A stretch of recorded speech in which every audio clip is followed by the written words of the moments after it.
Once there was a king who had a very wise minister. The minister often said that everything that happens for the good. One day, the king was cleaning his sword, and the minister was sitting next to him. Suddenly, the sword fell on the king's foot, and one of his toes was cut off. The minister said, "Everything that happens for the good." The king was very angry and asked the minister, "My toe is cut off, and you say that it happened for the good? What's good about it?" The king was so furious that he ordered the minister to be imprisoned. The minister was not saddened by this incident, and as he was being taken to prison, he again said, "Everything that happens for the good." The king was amazed by his calmness and thought he was a strange man. He was going to jail, yet he still said that everything happens for the good. Anyway, 2 months passed after this incident. One day, the king went on a hunting trip with his soldiers on horses in a dense forest. When they were chasing a deer, the king got lost in the depths of the forest and lost his soldiers. When the king realized that he was lost, he began to look for a way out of the forest. Suddenly, a group of savages surrounded the king, who lived in this forest. These savages did not belong to the king's kingdom and did not recognize him, so they captured the king and took him to their tribe. The savages were looking for a person they could sacrifice to appease their deity. The king pleaded with them to let him go, but they did not understand the king's language.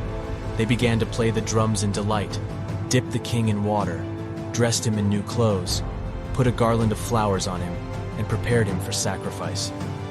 They prepared a sharp knife to sacrifice the king to their deity. The king desperately tried to persuade them to release him, but they could not understand the king's language. They continued to play the drums in delight, preparing to sacrifice the king.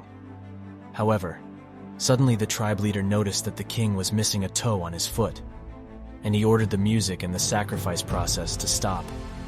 He explained that if they sacrificed a person with a physical deformity, then the gods would be angry with them. They agreed and released the king, who gratefully returned to his palace. When the king returned to his palace, he pondered how his fate might have been different if he hadn't been missing a finger. He remembered that the minister who had said everything happens for good was right. If he hadn't been missing a finger, he would have been killed that day instead of being released. The king understood that everything happens for good, and he called for his minister to be released from prison. The king reinstated his minister and told him that he now understood that his finger was cut off for his own good. He asked the minister how he managed to endure 2 months in prison and how he could believe that everything happens for good. The minister smiled and told the king that if he had been free that day, he would have been by the king's side, and he would have been a victim of the same tribal sacrifice. But because he was in prison, he survived and could return to his position. This example of the story shows that what appears to be bad at first glance may actually be favorable. In our lives, there may also be events that seem terrible to us, but ultimately, they can lead to something good. As stated in the story, we cannot always judge the fairness or unfairness of an event with our own minds. Therefore, when something bad happens, it's better to stay calm and trust fate. It's also important to remember that our actions in the past can affect the present and future. If we do good deeds, we receive happiness, and if we do bad deeds, we receive suffering. Therefore, if we find ourselves in a bad situation, we can assume that we are receiving bad results for our past actions, and our current situation is a way to get out of them. It's also important to remember that in our world, the law of karma exists.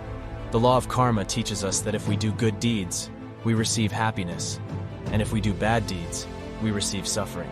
This law operates regardless of whether we believe in it or not. Thus, we can see that all events that happen in our lives happen for a specific purpose. This purpose may be unclear at first, but if we stay calm and trust fate, we can see that this event leads us to something better. It's important to remember that the law of karma always operates, and we should be prepared to receive the results of our past actions.